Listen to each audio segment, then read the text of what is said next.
It's important for the opening session of a conference to set a tone of networking, of teamwork, and of personal and professional education. This networking keynote is an interactive, participatory event where the audience members get to bond together and celebrate each other. I found that if I give the attendees permission to interact safely, people are excited about participating and meeting each other. The key is to make it safe. Even something as simple as picking a partner can be anxiety-producing for the participants. So I've come up with an easy way for people to meet each other and pick partners that's fun to do. If you're sitting next to somebody you know really well, you can't choose them for a partner. I want you, if possible, to choose somebody you just met, somebody you haven't met yet, certainly somebody who works in a different state from you, if possible, somebody from a different division, and this is the way we're going to do it. In a few moments, not quite yet, I'm going to ask everybody to stand up, put your right index finger in the air, look around for somebody you hardly know, walk over to that person, and without talking, to touch fingers with them, okay? Now, that is going to indicate, okay, we're going to be partners. And as soon as you touch fingers with somebody, I then want you to bring them as close to the front as you can and sit down next to them, which means maybe half the people in the room are going to have to totally change their seats. Now, the reason I want you and your partner to sit down together as soon as you found each other is so that other people who are walking around the room, checking people out, looking for partners, they will know that you are already taken. Now, I notice people seem to have one of two different reactions when they hear these instructions. Some people, their hands are starting to get a little sweaty, they're rubbing them on the side, they're thinking to themselves, I don't care what he says, I am not going to be the last one picked. Huh?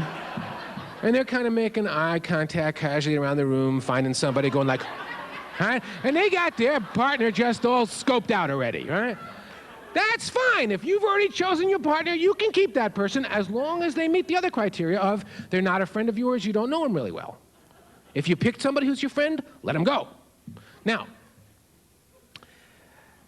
the other half of people seem to have exactly the opposite reaction. They're thinking to themselves right now, hey, I mean, what is the big deal here?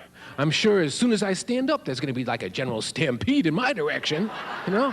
Bring them on, I'm here, right? Again, nothing's wrong, nothing's right. That's what's so great about having such a diverse workforce. People have their own ideas, people have their own impulses, act on it. So, again, let me repeat the instructions really quickly. In just a moment, everybody's going to stand up, put your right index finger in the air, you're going to go over to a stranger, touch fingers with them, bring them as close to the front as you can, sit down next to them. Would you say goodbye to your chair, say goodbye to the people around you, stand up right now and touch fingers with a stranger?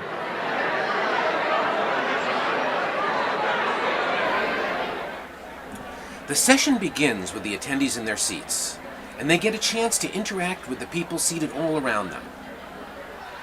I lead them in a series of very fun icebreaker exercises that help them feel part of a team. In just a moment, I'm going to count from 1 to 3.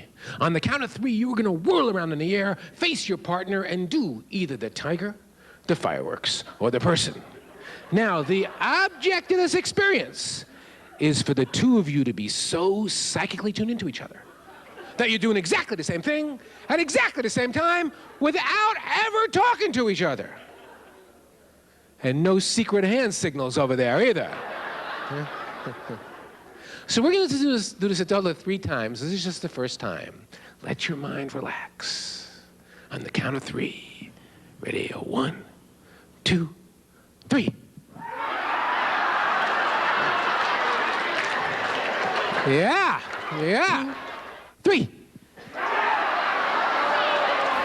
These icebreaker exercises are fun, but not just for fun. In debriefing these experiences, the participants learn firsthand what it's like to be part of a successful team. I want you to see this particular exercise, this particular experience, as a metaphor for the way work teams can begin working together. So when one person succeeds brilliantly, one person makes the sale of a lifetime, everybody else doesn't have to feel jealous. Instead, people can really understand that one person's success drives the entire organization forward and opens up opportunities for everybody. See, I deal with a really wide variety of industries. And when I talk to them about team building, almost everybody says the same thing. Team building, huge priority for us. Well, what they usually mean is, we're trying to build a sleekly muscled organization that goes out into the marketplace and kicks butt. Well, Muscle is definitely an important part of building a team. But if that's all you concentrate on, you're going to burn out your best people. If you want to be in this for the long haul, if you want to really, really be nourished and replenished, then it's not about muscle. In addition to muscle, you have to have some heart and some soul. And that's exactly what this approach is about. Laughter, fun, play, they're not an end in themselves, but they're a doorway in to start making the workplace more supportive, more nourishing, more human. When a group of people who don't know each other very well come together in a large group meeting, most of them share the same three concerns.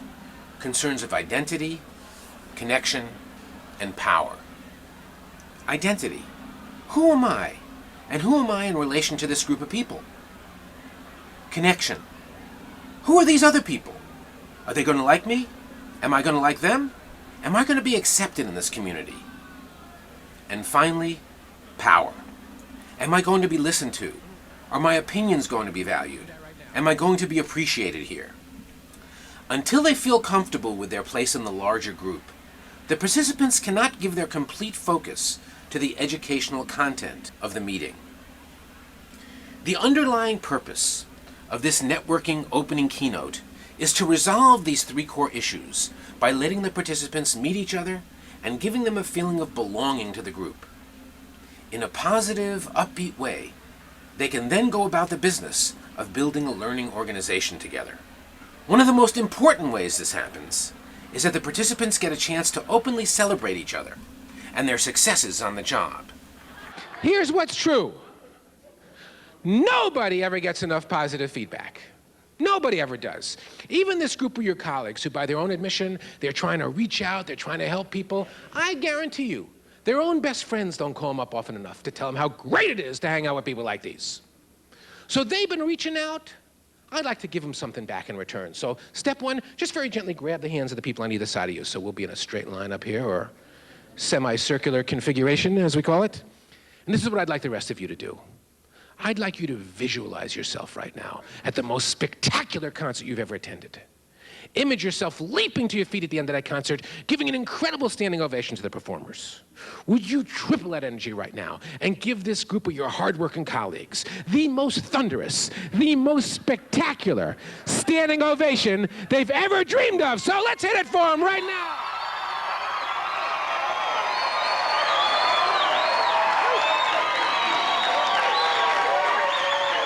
Once this concept of standing ovations has been introduced, the audience members can ask for one whenever they want to.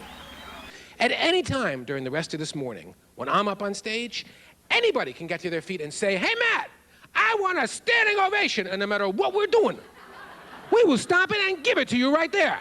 Huh? That becomes the #1 priority from now on. Now, just a couple of quick ground rules. First one is, you can't be wimpy. None of this, Matt, you think I might actually have one? No, if you're going to go for it in a big way. Let it wash over you and show us you appreciate it by going, yes. Right? All right, a double header here. Yeah, let's give it to him.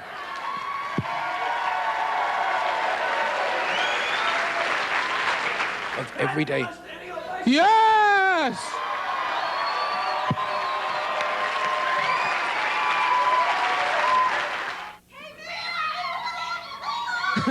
A double header.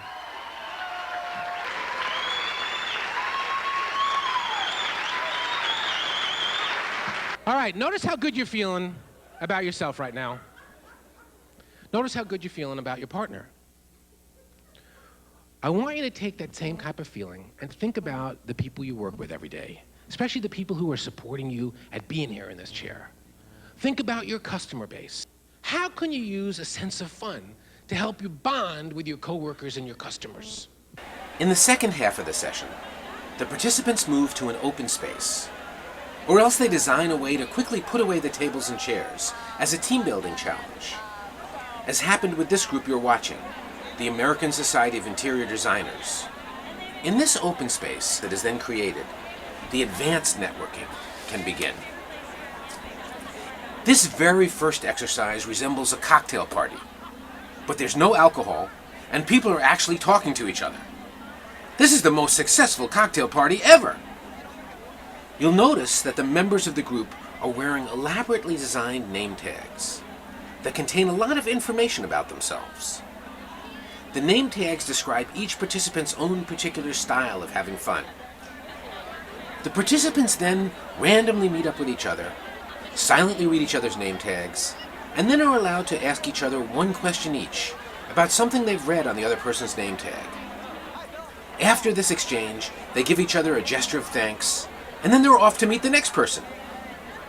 In a short period of time, the participants have dozens of humorous, upbeat, autobiographical conversations with each other. Another exercise asks each of the participants to get together with every other person in the room who was born in the same month of the year as they are. Finding their birthday mates is half the fun. But once they've arranged themselves into the 12 birthday month groups, they then get to participate in team-building exercises within their month groups that help them to discover the things they have in common with the people around them. After the fun of the interactive networking experiences, the group comes together one final time to appreciate what they've accomplished together. Let me ask you one final question about your partner. Isn't it incredible, when you had this group of hundreds of people to choose from, how you picked the perfect partner for yourself?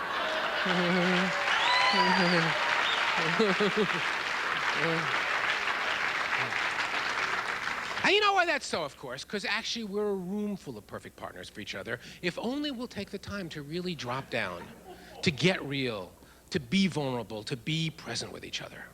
And you know what? If you follow the first 3 guidelines, if you really do row that boat in anything that comes your way, you're just open to the learning that might be there. You work really hard with it. If you know that your life is going gently down the stream, and everything that happens for a reason, and growth is there in every possible opportunity, every possible moment.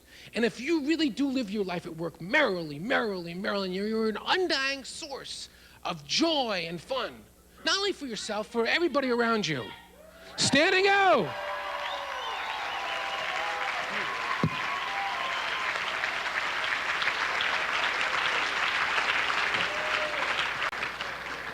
Talk about getting it under the wire there. Yes! If you really do follow those first 3 principles, then I guarantee you, your life at work really can be a dream come true. Thank you so much for this chance to be with you this morning.